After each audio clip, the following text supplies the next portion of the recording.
Nunca olvidaré el silencio que se apoderó de esa iglesia. 300 personas conteniendo la respiración mientras mi propia hija, la niña que crecí sola, que alimenté con mis propias manos después de vender las joyas de mi abuela, me miraba con esos ojos fríos y decía: «Ahora puedes irte, mamá». Yo había vendido mi pasado para comprarle un futuro, y ella me estaba borrando de su día más importante. Pero lo que nadie sabía, ni siquiera yo en ese momento, era que ese rechazo público no era el final de mi historia, era apenas el comienzo de mi verdadera vida. Porque a veces, hijas e hijos, necesitamos ser destruidas completamente para renacer de nuestras propias cenizas. Déjame contarte cómo llegué a ese momento.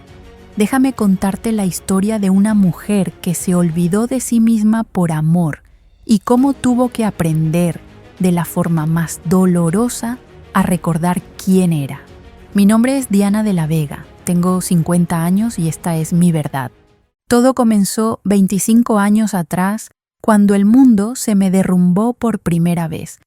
Mi esposo Roberto murió en un accidente de tránsito una tarde lluviosa de abril. Luisa tenía apenas 3 años. Recuerdo que ese día ella llevaba un vestidito amarillo con girasoles que yo misma le había cosido. Cuando me dieron la noticia en el hospital, lo primero que pensé no fue en mí, ni siquiera en el dolor de perder al hombre que amaba. Pensé en esa niñita de ojos enormes esperándome en casa de doña Mercedes, mi vecina. Pensé, ahora soy su única certeza en este mundo. Y desde ese momento me convertí en eso, en su certeza, en su todo. Pero en el proceso dejé de ser yo. Los primeros años fueron de pura supervivencia. Trabajaba en una fábrica textil de día, limpiaba oficinas de noche, y los fines de semana hacía costuras a domicilio. Mi máquina de coser, esa Singer antigua que había sido de mi madre, trabajaba hasta la madrugada.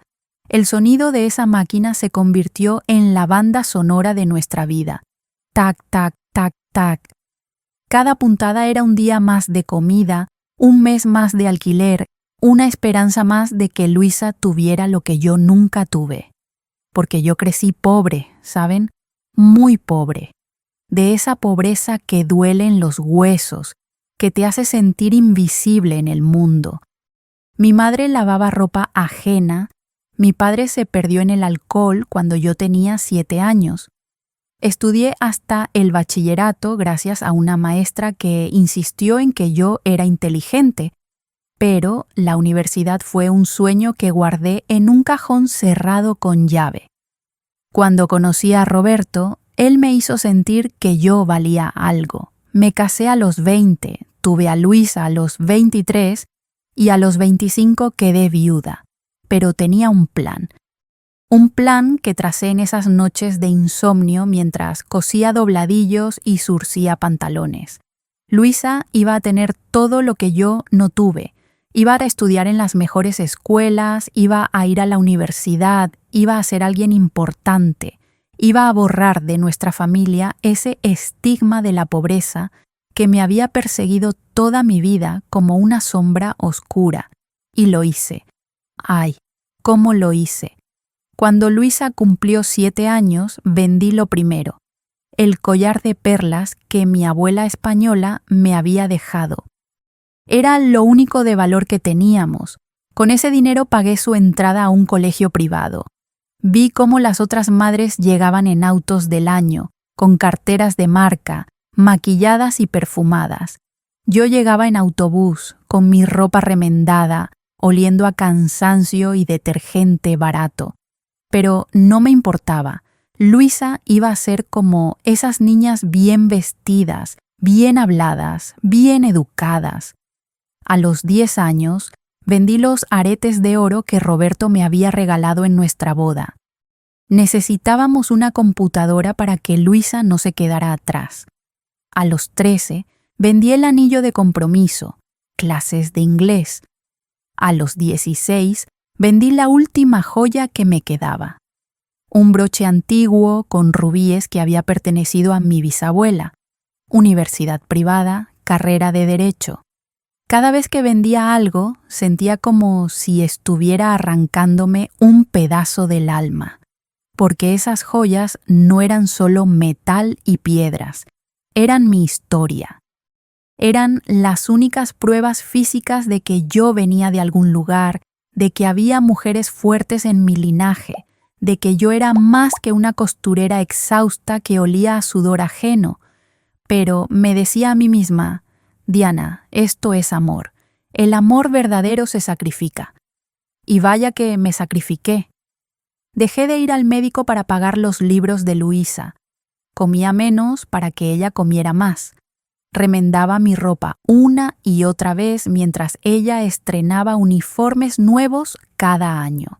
Rechacé a 3 hombres buenos que quisieron cortejarme porque no quería confundir a mi hija con figuras paternas.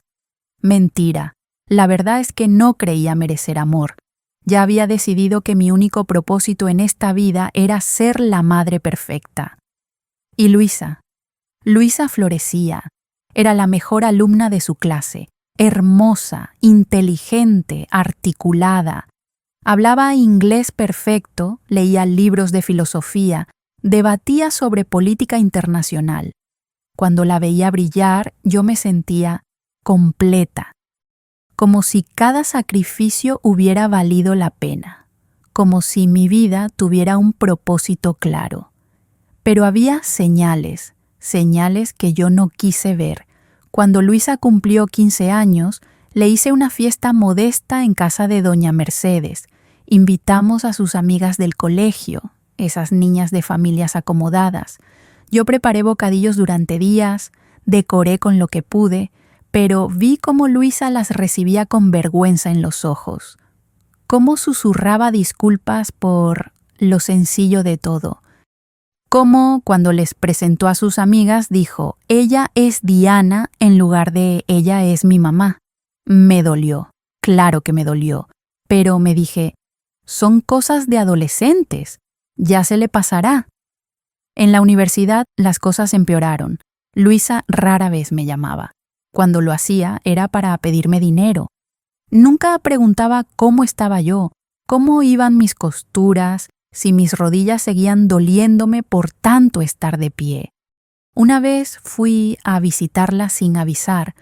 Había ahorrado durante meses para darle una sorpresa en su cumpleaños. La encontré con sus amigas en un café elegante. Me vio a través del vidrio. Nuestras miradas se cruzaron. Y ella volteó la cara. Hizo como si no me hubiera visto.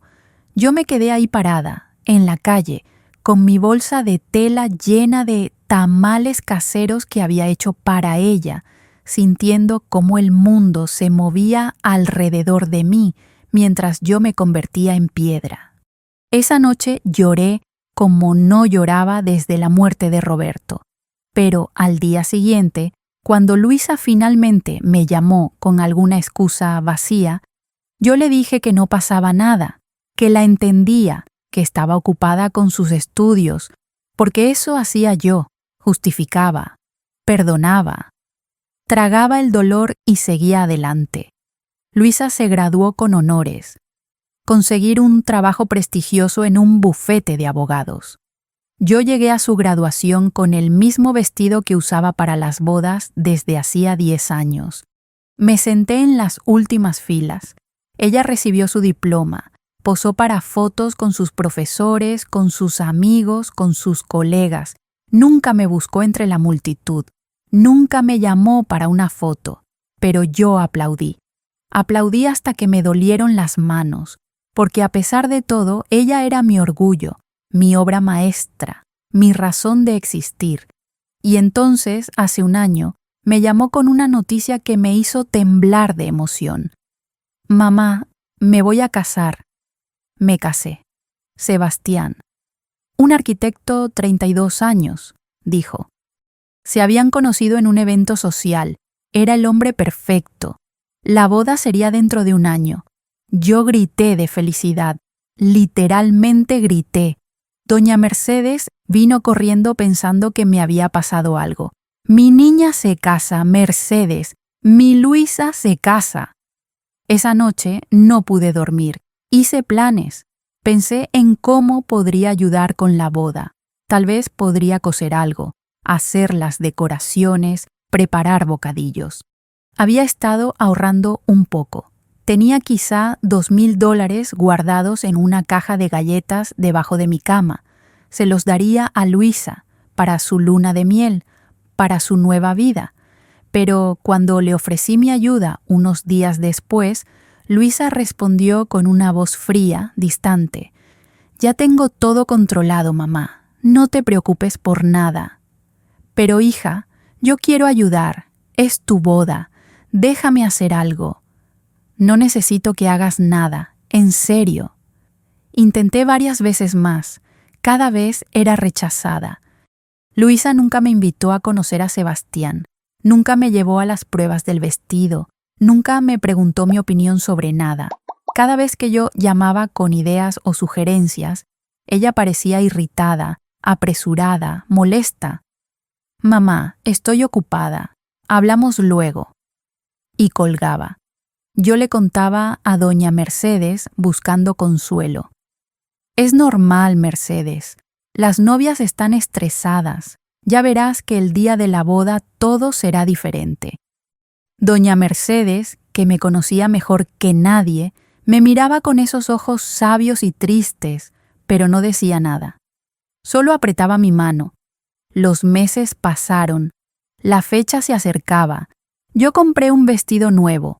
Bueno, nuevo para mí, de una tienda de segunda mano. Era color azul marino, elegante, discreto. Lo arreglé yo misma, le cambié los botones, le puse un cinturón, me veía bien, me sentía bien. Iba a ser la madre de la novia. Iba a ver a mi hija casarse. Todo por lo que había trabajado durante 25 años culminaría en ese momento, o eso creía yo. 2 semanas antes de la boda recibí la invitación formal por correo. Ni siquiera me la había dado en persona. La abrí con manos temblorosas. Era hermosa. Papel grueso, letras doradas, elegante. Leí los nombres. Luisa Martínez Vega y Sebastián Romero Torres. Ni siquiera había puesto mi apellido de la Vega, solo el Martínez de su padre muerto. Seguí leyendo. La ceremonia sería en la iglesia de San Francisco, la más elegante de la ciudad. La recepción en el club campestre. No había ninguna mención a mí, en ninguna parte. Como si yo no existiera. Me dije que era normal. Las invitaciones formales son así, impersonales. Pero algo en mi pecho se estaba apretando. El día llegó. Ese sábado de noviembre que cambiaría mi vida para siempre. Me levanté temprano, me bañé con cuidado. Me puse crema en todo el cuerpo. Una crema barata, pero que olía a flores. Me maquillé por primera vez en meses. Rímel, lápiz labial, rubor. Me peiné el cabello en un moño elegante. Me puse mi vestido azul marino. Me miré en el espejo. Lucía bien. Lucía como lo que era. Una mujer de 50 años que había trabajado cada día de su vida, pero que todavía tenía dignidad, todavía tenía presencia. «Hoy es el día, Diana», me dije al espejo. «Hoy ves a tu hija casarse. Todo valió la pena». Doña Mercedes insistió en acompañarme en taxi. «No vas a llegar en autobús al día de la boda de tu hija», dijo con firmeza. Usó sus ahorros para pagarlo. Esa mujer ha sido más familia para mí que mi propia sangre. Llegamos a la iglesia 1 hora antes. Quería estar ahí temprano, disponible por si Luisa me necesitaba. La iglesia era impresionante.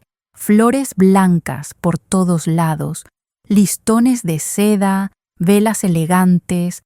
Había un equipo de fotógrafos y coordinadores corriendo de un lado a otro. Me acerqué a una de las coordinadoras. «Disculpe, soy la mamá de la novia. ¿Dónde me necesitan?» La mujer me miró de arriba abajo con una expresión que nunca olvidaré, como si hubiera cometido un error, Consultó su tablilla. ¿Diana de la Vega? Sí, esa soy yo. Ah, sí, usted su asiento está marcado. Entre y un ujier la guiará. Pero no necesito ver a Luisa, ayudarla a vestirse. La novia está en la sacristía privada con su equipo. No se permiten visitantes adicionales. Visitantes adicionales. Esas fueron sus palabras exactas. Entré a la iglesia con doña Mercedes. El ujier nos guió hacia atrás. Seguíamos caminando hacia atrás. Pasamos las primeras filas donde vi personas elegantísimas. Pasamos las filas del medio. Seguimos hacia atrás. Y finalmente nos detuvimos. Última fila, lado izquierdo. Asiento junto a la pared. Aquí está su lugar, señora, dijo el ujier con una sonrisa profesional. Miré el lugar, luego miré hacia adelante. Vi la primera fila del lado de la novia, decorada especialmente. Vi un cartelito.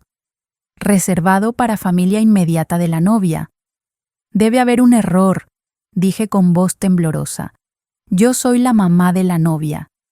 El ujier consultó su lista. No, señora, no hay error.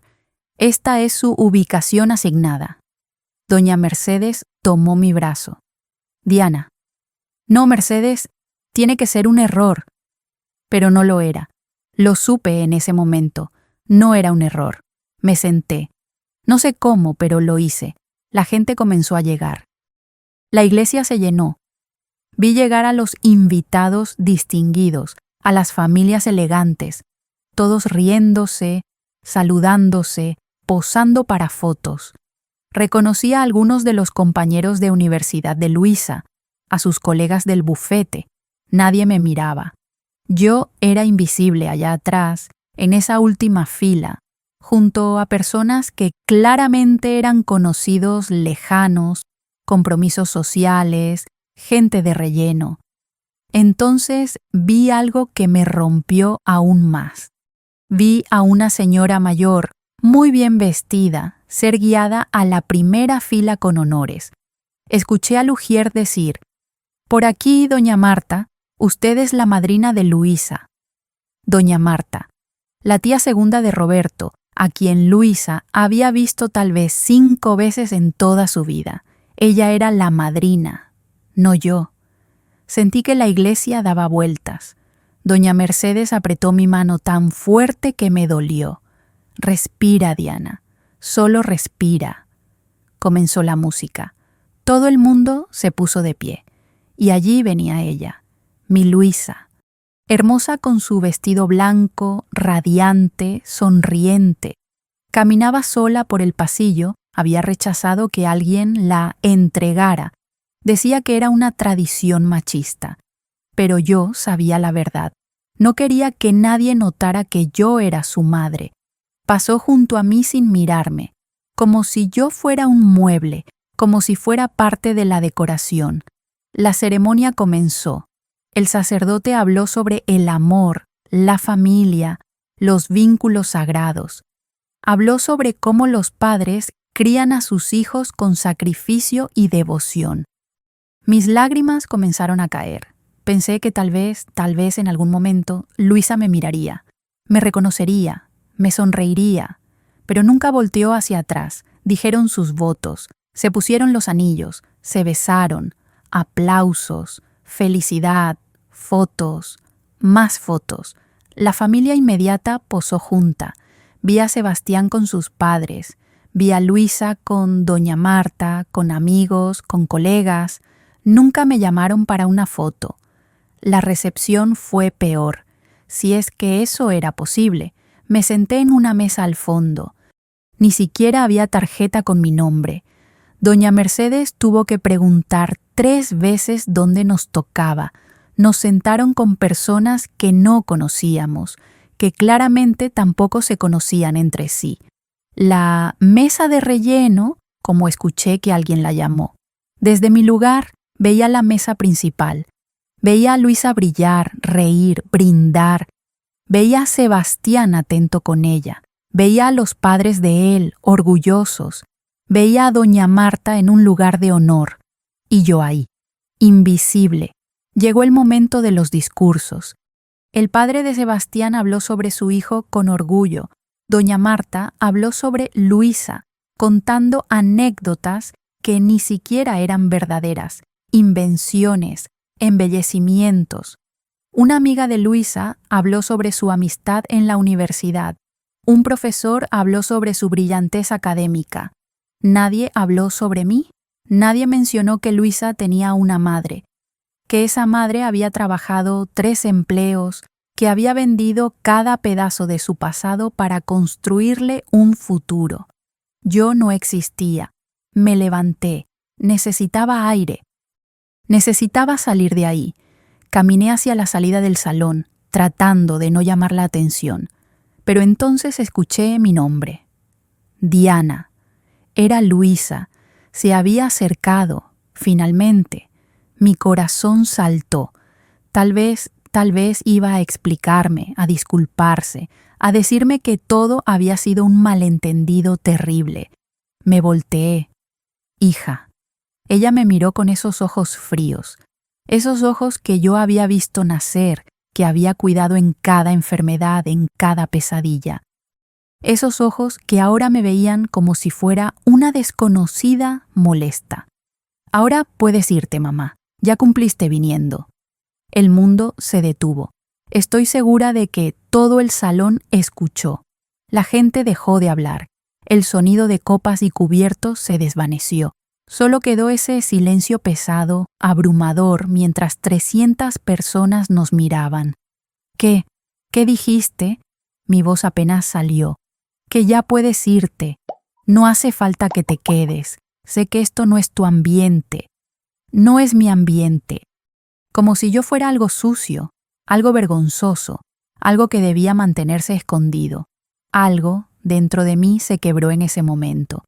No fue un quebranto ruidoso, dramático. Fue silencioso. Como cuando se rompe el hielo delgado de un lago y simplemente te hundes sin poder gritar. Iba a irme, iba a salir de ahí con el poco de dignidad que me quedaba. Pero entonces pasó algo que nadie esperaba. Sebastián se levantó de la mesa principal.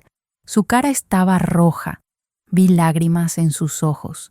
Caminó hacia nosotras con pasos rápidos, decididos. «No», dijo con voz fuerte. «No, Luisa, ya basta». Luisa se volteó, sorprendida. «Sebastián, ¿qué haces?» «Lo que debía hacer hace meses». Se volteó hacia todos los invitados. El micrófono todavía estaba encendido en la mesa principal. Caminó hacia allá, lo tomó. Su voz retumbó en el salón. «Disculpen todos, necesito decir algo». El silencio era absoluto. Ni un susurro. Todos miraban.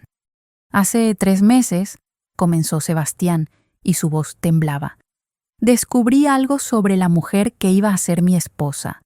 Descubrí que le pidió al coordinador de la boda que ubicara a su madre en la última fila, que la excluyera de las fotos oficiales, que no la mencionara en ningún discurso». Gasps, murmullos, miradas escandalizadas hacia Luisa. «Cuando la confronté», continuó Sebastián, «ella me dijo algo que nunca olvidaré. Me dijo: Sebastián, mi madre es una vergüenza. Es pobre, sin educación, sin clase. No quiero que la gente sepa que vengo de ahí». El salón explotó en murmullos. Luisa se puso pálida. Sebastián no, pero él levantó la mano. «Durante semanas investigué, porque no podía creer lo que escuchaba. Hablé con vecinos, con ex compañeras de escuela, con gente que conocía a Diana de la Vega. Me señaló. Todos voltearon a verme. ¿Y saben qué descubrí? Descubrí que esta mujer quedó viuda a los 25 años, que trabajó 3 empleos simultáneos durante años, que vendió cada joya de su familia, su herencia, su pasado, para pagar la educación de Luisa, que dormía 4 horas por noche para coser ropa y pagar la universidad privada, que rechazó pretendientes y oportunidades de rehacer su vida porque creyó que su único propósito era ser madre. Las lágrimas corrían por mi cara. No podía moverme, no podía hablar. Y hoy, la voz de Sebastián se quebró. Hoy la vi sentada en la última fila, como una desconocida. La vi llorar en silencio durante toda la ceremonia y vi a la mujer que dice amarme tratarla como basura. Sebastián, por favor. Luisa estaba desesperada. No entiendes. Entiendo perfectamente. Su voz subió. Entiendo que soy hijo de una mujer que me abandonó cuando tenía 5 años. Me crió mi abuela, una mujer humilde que trabajaba lavando ropa. Cuando te conté eso, lloraste y dijiste que admirabas a las mujeres fuertes como ella. Pero Diana es exactamente ese tipo de mujer y tú la tratas como escoria. Se quitó el anillo de bodas. El salón completo contuvo la respiración. No puedo casarme contigo, Luisa. No puedo pasar mi vida con alguien capaz de tanta crueldad hacia la persona que más la amó. Dejó el anillo en la mesa y caminó hacia mí. Tomó mis manos. Diana, perdóneme. Perdóneme por no haber tenido el valor de detener esto antes. Usted merece todo el respeto del mundo. Y luego se fue. Simplemente se fue. El caos que siguió fue indescriptible. Luisa gritaba, lloraba, me culpaba a mí. Esto es tu culpa. Siempre arruinas todo. Te odio. Esas palabras, después de 25 años de sacrificio. Te odio. Doña Mercedes me sacó de ahí. No recuerdo cómo llegué a casa. Solo recuerdo estar en mi cama, temblando, sintiendo que todo por lo que había vivido había sido una mentira. Los días siguientes fueron negros, oscuros. No quería levantarme, no quería comer, no quería existir. El escándalo se esparció por la ciudad como fuego. La gente hablaba. Algunos me tenían lástima, otros me culpaban. Algo habrá hecho para que su hija la odiara así. Luisa me llamó una vez, llorando. Mamá, Sebastián me dejó. Mis amigos me dieron la espalda. Todo el mundo habla. Necesito tu ayuda. Y yo, Dios me perdone, casi cedo. Casi le dije que todo estaría bien, que la perdonaba, que siempre estaría ahí para ella, porque eso era lo que siempre había hecho. Pero entonces doña Mercedes me quitó el teléfono. No, Diana, ya basta, ya diste suficiente. Esa noche no pude dormir. Me levanté a las 3 de la madrugada y abrí el cajón donde guardaba mis cosas viejas. Encontré un sobre amarillento, cartas que yo le escribía a Roberto después de su muerte. Era una terapia extraña que había inventado, escribirle a mi esposo muerto contándole sobre mi vida, sobre Luisa, sobre todo. Las leí todas, una por una, y en cada carta veía a una mujer que se describía a sí misma únicamente en términos de su sacrificio. Hoy trabajé 15 horas, pero vale la pena por Luisa. Vendí tus cufflinks, pero era necesario para Luisa. Estoy cansada, pero todo es por Luisa. En ninguna carta hablaba sobre mí, sobre mis sueños, sobre lo que yo quería. Era como si Diana de la Vega hubiera muerto el mismo día que Roberto, y en su lugar quedara solo la mamá de Luisa. Lloré. Lloré por esa mujer que había borrado su propia identidad. Lloré por los sueños que nunca perseguí. Lloré por el taller de costura que siempre quise abrir. Por los lugares que nunca visité. Por el amor que nunca me permití tener. Por la vida que nunca viví. Y entonces, en ese momento más oscuro, algo cambió. No sé cómo explicarlo. Fue como si algo dentro de mí dijera, ya basta. No puedes salvar a alguien que no quiere ser salvado, pero puedes salvarte a ti misma. Al día siguiente llamé a Sebastián. No sabía ni por qué. Tal vez porque él había sido la única persona en ese maldito evento que me había visto, que me había validado. Nos encontramos en un café. Él lucía cansado, triste. Me abrazó apenas me vio. Diana, cuánto lo siento. No, le dije. Gracias. Gracias por decir la verdad cuando nadie más lo hizo. Hablamos durante horas. Me contó sobre su infancia, sobre su abuela, sobre cómo entendía perfectamente el sacrificio de una madre figura. Me contó que había amado a Luisa, pero que cuando descubrió su desprecio hacia mí, no pudo seguir adelante. ¿Sabes qué es lo más triste? Dijo, que Luisa es brillante, talentosa, hermosa, pero no sabe amar, y uno puede tener todo en la vida, pero sin amor, sin gratitud, sin humanidad, ¿qué queda? Esas palabras se quedaron conmigo. Cuando llegué a casa esa tarde, tomé una decisión. Fui a mi escondite secreto, esa caja de galletas debajo de la cama.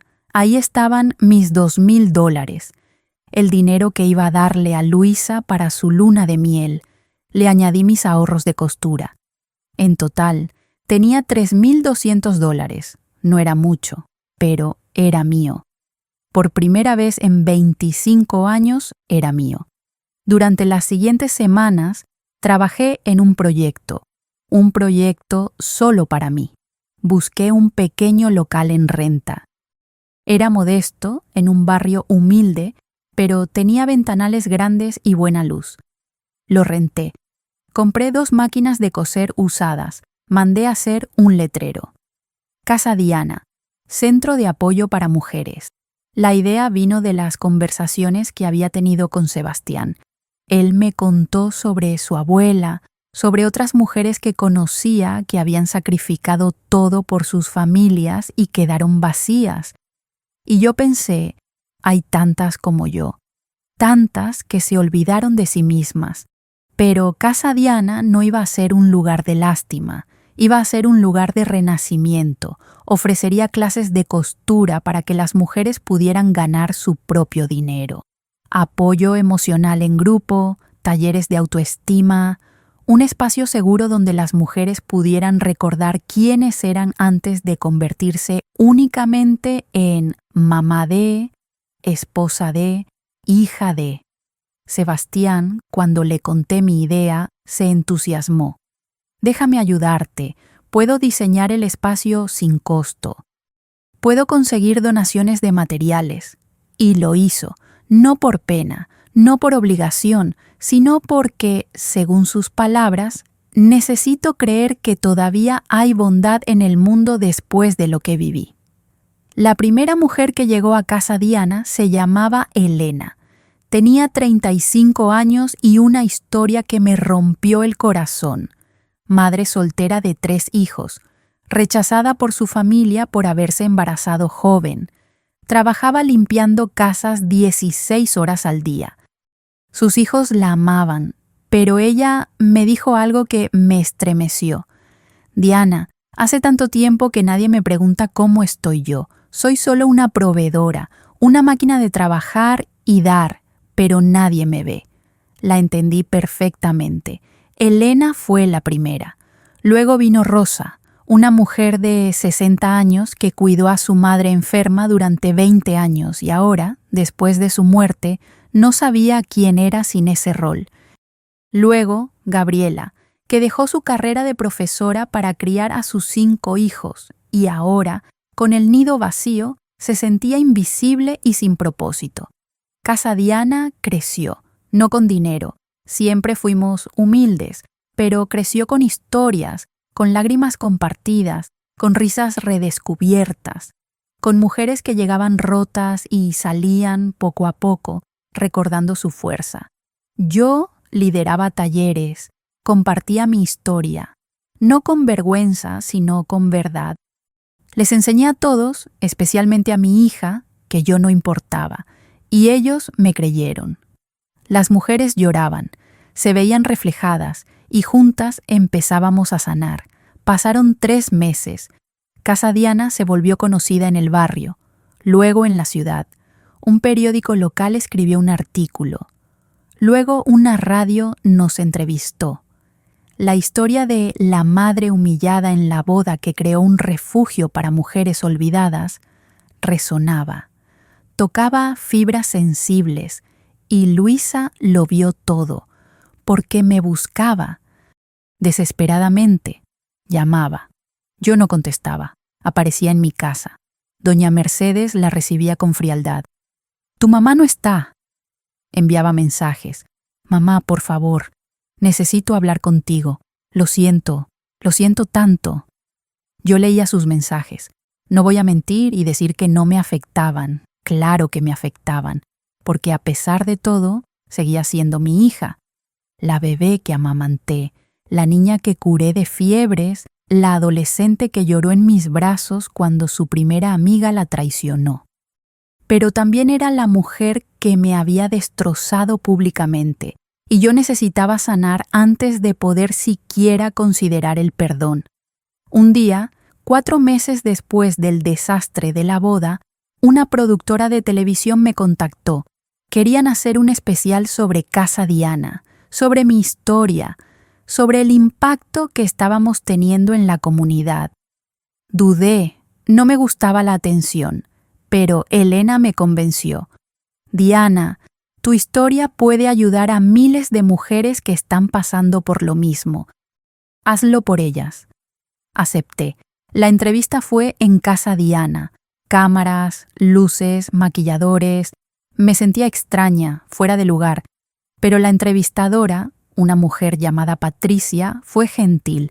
Me hizo preguntas sobre mi vida, sobre Luisa, sobre la boda, sobre Casa Diana. Y entonces me hizo la pregunta que cambiaría todo. «Diana, después de todo lo que viviste, después de cómo te trató tu hija, ¿la perdonas?». Me quedé en silencio. Las cámaras seguían rodando. Podía sentir a todas las mujeres de Casa Diana observando. Elena me había tomado la mano y entonces hablé. Hablé desde el lugar más profundo de mi ser. «¿Sabes, Patricia? Durante mucho tiempo culpé solo a Luisa. Me pregunté cómo pudo ser tan cruel, tan desagradecida. Pero con el tiempo, con terapia, con mucha reflexión, entendí algo fundamental». Respiré hondo. La mayor traición no fue de mi hija hacia mí, fue mía hacia mí misma. Vi lágrimas en los ojos de Patricia. Pasé 25 años enseñándoles a todos, a Luisa, al mundo, a mí misma, que Diana de la Vega no importaba, que mi valor estaba únicamente en cuánto podía sacrificarme, en cuánto podía dar sin recibir nada a cambio. Me borré a mí misma voluntariamente, me convertí en una sombra, y le enseñé a mi hija que eso era amor. Las lágrimas corrían por mi cara, pero mi voz era firme. Luisa aprendió a no verme porque yo le enseñé que no debía verme. Le mostré que las madres no tienen valor propio, solo valor derivado de sus hijos.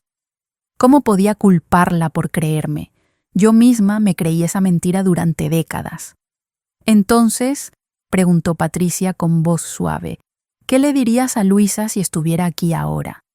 Miré directamente a la cámara. Sabía que Luisa vería esto, sabía que me estaba escuchando. Le diría que la amo, que siempre la amaré, porque eso no se puede apagar. Pero también le diría que el amor verdadero no se trata de sacrificio infinito, se trata de equilibrio, de respeto mutuo, de verse el uno al otro como seres humanos completos.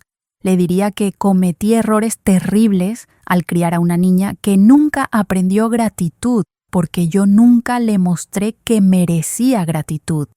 Y le diría que espero, con todo mi corazón, que algún día ella pueda mirarse al espejo y ver a una mujer capaz de amar sin pisar a otros, porque esa mujer existe dentro de ella. Yo la vi nacer, sé que está ahí. Hice una pausa. Pero hasta que esa transformación suceda, necesito amarme a mí misma primero. Necesito ser Diana, no solo mamá. Y eso significa establecer límites, significa decir no, significa exigir respeto, porque si yo no me respeto, nadie más lo hará. La entrevista terminó. Patricia me abrazó llorando. Gracias por tu valentía. El programa salió al aire una semana después. Se volvió viral. Millones de vistas.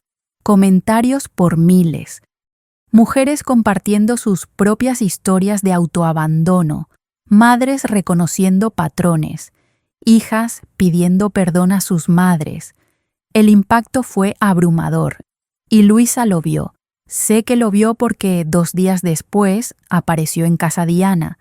Yo estaba dando una clase de costura a un grupo de mujeres cuando la vi entrar. Mi corazón dio un vuelco. Lucía terrible, delgada, ojeras profundas, el cabello sin brillo. Nada que ver con la novia radiante de meses atrás. Todas las mujeres se quedaron en silencio. Reconocieron a Luisa de las noticias. Ella se quedó parada en la entrada, temblando. «Mamá, ¿podemos hablar?» Miré a Elena. Ella asintió. «Ve, nosotras terminamos aquí». Luisa y yo salimos al pequeño patio trasero. Nos sentamos en un banco de madera que Sebastián había construido. El silencio era denso, incómodo. Finalmente, Luisa habló. Su voz era apenas un susurro. Vi tu entrevista, la vi 20 veces, y cada vez me odio más. No dije nada, solo esperé.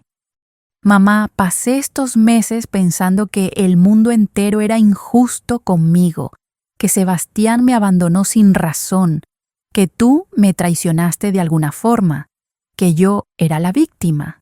Se limpió las lágrimas. Pero ver esa entrevista, escucharte hablar sobre cómo te borraste a ti misma, fue como si me arrancaran una venda de los ojos. Respiró temblorosamente. Tengo 30 años. 30 años y recién ahora me doy cuenta de que nunca, ni una sola vez, te pregunté cómo estabas. Nunca te pregunté sobre tus sueños, tus miedos, tus esperanzas. Para mí era solo, mamá, una función, no una persona. Más lágrimas. Y lo peor, lo que más me avergüenza es que me avergonzaba de ti, de tu ropa, de tu forma de hablar, de tu trabajo. Me avergonzaba de la mujer que sacrificó cada maldita cosa en su vida para darme todo a mí. Se quebró completamente. Sollozos profundos, desgarradores. Una parte de mí quería abrazarla, decirle que todo estaba bien. Pero la nueva Diana, la Diana que estaba aprendiendo a respetarse, sabía que ese no era el camino. Luisa, dije con voz calmada pero firme, agradezco tu honestidad, de verdad, pero necesito que entiendas algo. No puedo simplemente perdonar y olvidar. No funciona así. Ella me miró con ojos rojos, esperanzados.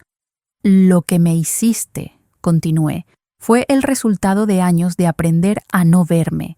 Y tienes razón, parte de eso fue mi culpa por permitirlo. Pero eso no disminuye el dolor que me causaste, no borra la humillación pública, no elimina las palabras «te odio» que me dijiste. Lo siento tanto, mamá. Lo siento con toda mi alma. Lo sé, pero lo siento no es suficiente. El perdón no se trata de palabras, se trata de acciones, de cambio real, de tiempo. Luisa asintió devastada. ¿Qué puedo hacer? Dime qué hacer y lo haré. No es así como funciona, hija. No hay una lista de tareas que completar para ganar mi perdón. Esto es un proceso, largo, doloroso, incierto. Me puse de pie. Pero voy a decirte algo. Si realmente quieres empezar a reparar el daño, empieza por repararte a ti misma. Ve a terapia. Averigua por qué desarrollaste tanto desprecio por tus raíces. Trabaja en tu gratitud, en tu empatía, en tu humanidad. Conviértete en la mujer que yo sé que puedes ser. ¿Y después?, preguntó con voz quebrada. Después, tal vez podamos empezar a reconstruir algo. No lo que teníamos antes. Eso está roto para siempre. Pero tal vez algo nuevo. Algo basado en respeto mutuo, no en sacrificio unilateral. Luisa se levantó. Me miró con una mezcla de tristeza y determinación. Lo haré, te lo prometo. Haré el trabajo. No me lo prometas a mí, le dije. Prométetelo a ti misma. Ella se fue, y yo me quedé ahí, sintiendo una mezcla extraña de dolor y liberación. Los meses siguientes fueron de crecimiento para ambas, pero por separado. Yo seguí con Casa Diana. Abrimos una segunda ubicación, conseguimos donaciones más grandes, entrenamos a más mujeres. Elena se convirtió en codirectora. Su transformación había sido milagrosa, de mujer quebrada a líder fuerte y compasiva. Sebastián se volvió un amigo verdadero. No hubo romance. Ambos entendíamos que no era el momento para eso. Pero había una conexión profunda, un respeto mutuo. Él diseñó expansiones para Casa Diana sin cobrar, organizó eventos de recaudación, se convirtió en un aliado valioso. Y Luisa trabajó en sí misma. Supe por conocidos mutuos que estaba en terapia 3 veces por semana, que había renunciado a su trabajo en el bufete prestigioso para trabajar en una organización sin fines de lucro que ayudaba a familias de bajos recursos, que había vendido su auto de lujo y donado el dinero a varias causas. No me buscaba, respetaba mi espacio. Pero cada mes, sin falta, una donación anónima llegaba a Casa Diana. Yo sabía que era ella. Las cantidades eran significativas. Claramente, estaba usando gran parte de su salario. 6 meses después de nuestra conversación en el patio, llegó un paquete a Casa Diana. Era de Luisa. Dentro había una carta y algo envuelto en papel de seda. Abrí la carta con manos temblorosas. Mamá, no espero respuesta. Solo necesito que sepas algo. He pasado estos meses desmantelando a la persona que era. Ha sido el proceso más doloroso de mi vida. Descubrí cosas horribles sobre mí misma. Mi terapeuta dice que desarrollé pobreza internalizada, odio hacia mis propios orígenes como mecanismo de supervivencia en espacios elitistas. Pero el diagnóstico no excusa mis acciones. Cada día trabajo en ser mejor. Cada día trato de ayudar a alguien de la forma en que tú me ayudaste durante toda mi vida y yo nunca valoré. He empezado a hacer trabajo voluntario en un comedor comunitario. Sirvo comida a personas que me recuerdan a ti, trabajadores incansables que luchan por sus familias. Y cada vez que veo a una madre sacrificándose por sus hijos, pienso en ti y lloro. No sé si algún día podrás perdonarme. No sé si me lo merezco. Pero quiero que sepas que, aunque no pueda ser tu hija en el sentido completo de la palabra, llevaré tus enseñanzas verdaderas, no las que malinterpreté sobre el sacrificio, sino las sobre la fuerza, la resiliencia, la dignidad. Te amo, siempre te he amado, solo que no sabía cómo amar bien. Tu hija que está aprendiendo, Luisa PD. Encontré esto en una tienda de antigüedades. Creo que te pertenece. Con lágrimas nublando mi visión, desenvolví el papel de seda. Era el collar de perlas de mi abuela. El primero que vendí hace tantos años. Lo reconocí inmediatamente. Tenía un pequeño defecto en una de las perlas, una mancha dorada que siempre me pareció hermosa. El papel incluía una nota del anticuario confirmando que Luisa había pagado 3 veces su valor para recuperarlo. Me quebré. Lloré como no lloraba en meses. Elena me encontró así y simplemente me abrazó. Es un comienzo, dije entre sollozos. Es solo un comienzo, pero es algo. Elena sonrió. Los mejores viajes empiezan con un solo paso, Diana. 2 semanas después, había un evento grande en Casa Diana. Estábamos celebrando nuestro primer aniversario. Teníamos invitados especiales, prensa, donantes. El lugar estaba lleno de alegría. Y entonces la vi. Luisa estaba parada en la entrada, no atreviéndose a entrar. No lucía como la abogada arrogante de antes. Llevaba jeans simples, una blusa modesta.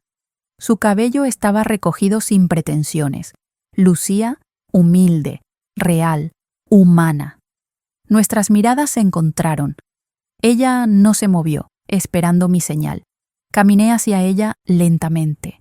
El salón se quedó en silencio. Todos conocían nuestra historia. Me paré frente a mi hija. Vi miedo en sus ojos, miedo a ser rechazada, como ella me rechazó a mí. Gracias por el collar, dije suavemente. Mamá, yo. Su voz se quebró. Levanté mi mano. No estamos listas todavía para grandes conversaciones, pero miré alrededor de Casa Diana. Estamos buscando voluntarias. ¿Sabes coser? Ella negó con la cabeza, lágrimas cayendo. Podemos enseñarte, si quieres aprender. Sus ojos se iluminaron con esperanza. ¿De verdad? De verdad. Pero Luisa, escúchame bien. Si vienes, no vienes como la hija de Diana. Vienes como Luisa, una mujer más que está aprendiendo a servir sin esperar nada a cambio. ¿Entendido? Ella asintió vigorosamente. Entendido. Y otra cosa. Esto no significa que todo está perdonado. Significa que estoy abriendo una puerta, muy ligeramente. Lo que hagas con esa oportunidad depende totalmente de ti. No te fallaré, te lo prometo. No me lo prometas a mí. Repetí mis palabras de meses atrás. Prométetelo a ti misma y a todas estas mujeres que vas a conocer aquí. Ellas son tu verdadera prueba. Luisa vino. Al principio era incómoda. Las mujeres la conocían su historia. Algunas la trataban con frialdad. Pero Luisa lo soportó. Vino cada sábado sin falta. Aprendió a coser, torpemente al principio, mejor con el tiempo. Servía café, limpiaba baños, escuchaba historias. Y lentamente, muy lentamente, algo cambió. No entre ella y yo. Esa sanación tomaría mucho más tiempo, pero en ella. La vi ablandarse, la vi llorar cuando Elena compartió su historia, la vi reír genuinamente con Rosa. La vi abrazar a Gabriela cuando ésta tuvo una crisis. La vi convertirse en humana. Pasaron 3 meses así. Interacciones breves entre Luisa y yo, cordiales pero distantes, profesionales. Ella no presionaba, no exigía atención especial. Trabajaba en silencio, probando con acciones. Entonces, un día, una mujer nueva llegó a Casa Diana. Se llamaba Sofía. Tenía 26 años y una historia devastadora. Su madre la había maltratado emocionalmente toda su vida, y ahora, con la madre enferma, Sofía no sabía si quería cuidarla o alejarse para siempre. Me siento tan culpable, sollozaba Sofía. Es mi madre, debería amarla, debería cuidarla, pero me lastimó tanto. Esperaba que yo hablara. Usualmente era yo quien guiaba estas conversaciones. Pero antes de que pudiera hacerlo, Luisa habló. Yo también lastimé a mi madre, dijo Luisa con voz temblorosa. Todo el grupo la miró. Era la primera vez que hablaba en círculo.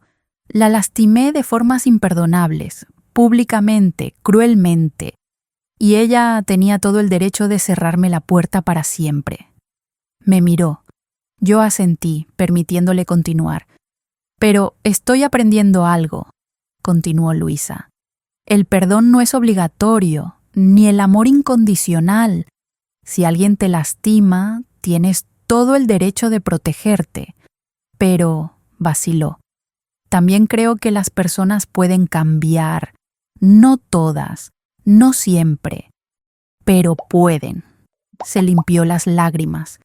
Mi mamá me dio una oportunidad que no merecía. Una pequeña oportunidad de probar que podía ser mejor. Y cada día trabajo para ser digna de esa oportunidad.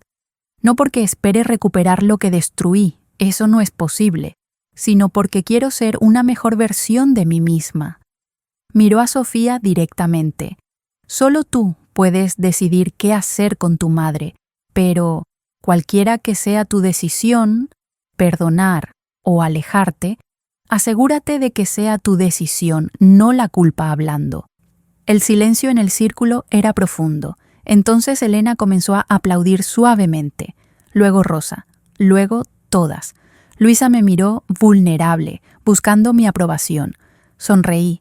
Por primera vez en casi un año, le sonreí genuinamente a mi hija. Después de la sesión, mientras limpiábamos juntas, Luisa me habló. «Mamá, ¿puedo preguntarte algo?» «Claro. ¿Crees que algún día podremos volver a tener una relación real? ¿Como madre e hija?» Me detuve. Dejé el trapo que estaba usando. Me senté y le hice señas para que se sentara junto a mí. «Luisa, voy a ser honesta contigo. No sé. No puedo prometerte eso. El daño fue muy profundo». Vi dolor en sus ojos, pero también aceptación. «Pero», continué, «lo que sí puedo decirte es esto. Veo tu esfuerzo, veo tu cambio, y aunque todavía duele, aunque todavía hay heridas que no han sanado, estoy orgullosa de la mujer que estás intentando ser». Ella comenzó a llorar. «¿De verdad? De verdad. Y eso es algo, no es todo, pero es algo».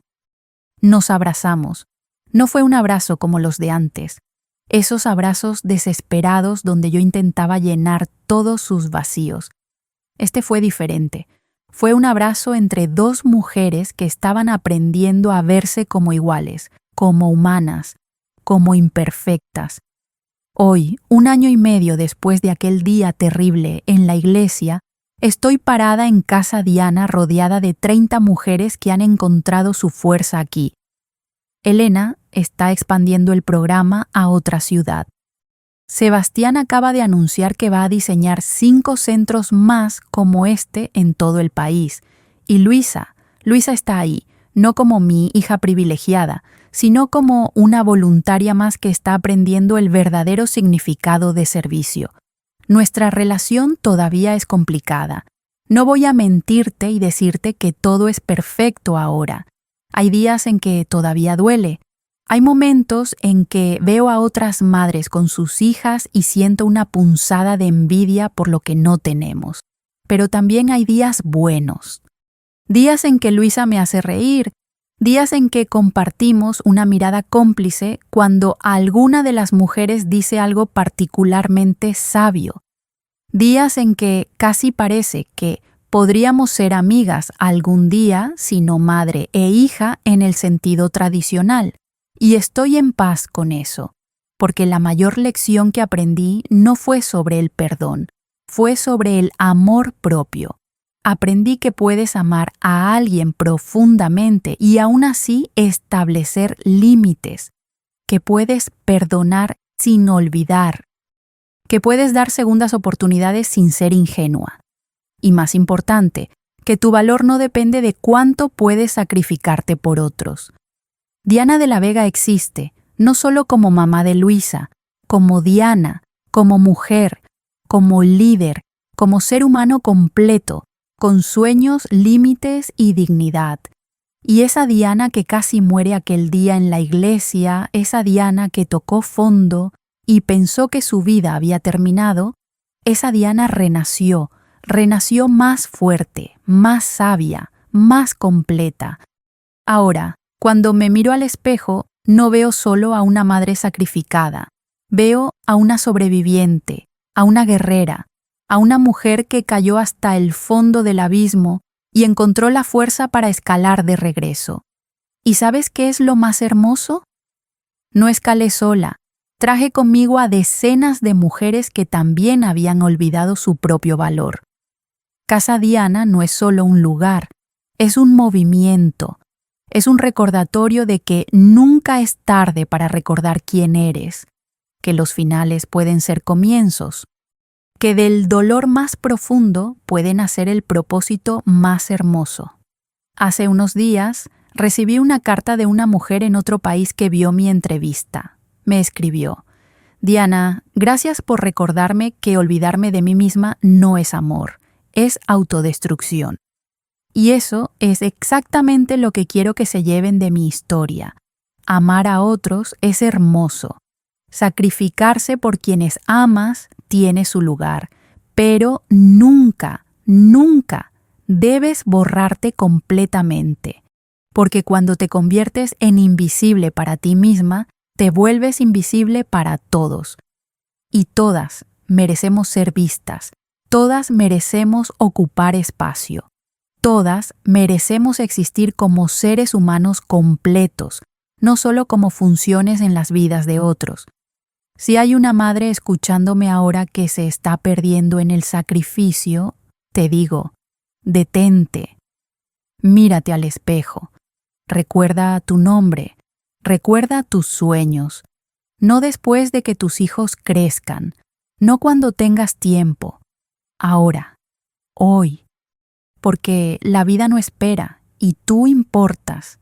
Si hay una hija escuchándome que ha tomado a su madre por sentada, te digo, ve a ella, mírala de verdad, pregúntale cómo está, escucha su historia, no solo las partes que se relacionan contigo. Ella es una mujer completa con su propia vida y merece ser vista. Y si hay alguien ahí afuera que ha sido traicionado por alguien que ama, te digo, el perdón es tu elección. No estás obligada a perdonar. No eres mala persona si estableces límites. Tu sanación viene primero, siempre. Esta es mi historia. La historia de cómo fui humillada, destruida y cómo me levanté de mis propias cenizas. No para buscar venganza, no para demostrarle nada a Luisa o a nadie más, sino para demostrarme a mí misma que Diana de la Vega valía la pena salvar. Y lo valía, lo valgo, y tú también. Gracias por escuchar mi historia, gracias por permitirme ser vulnerable con ustedes. Gracias por recordarme, con cada mensaje y cada historia compartida, que no estoy sola. Ninguna de nosotras está sola, y juntas podemos recordar quiénes somos.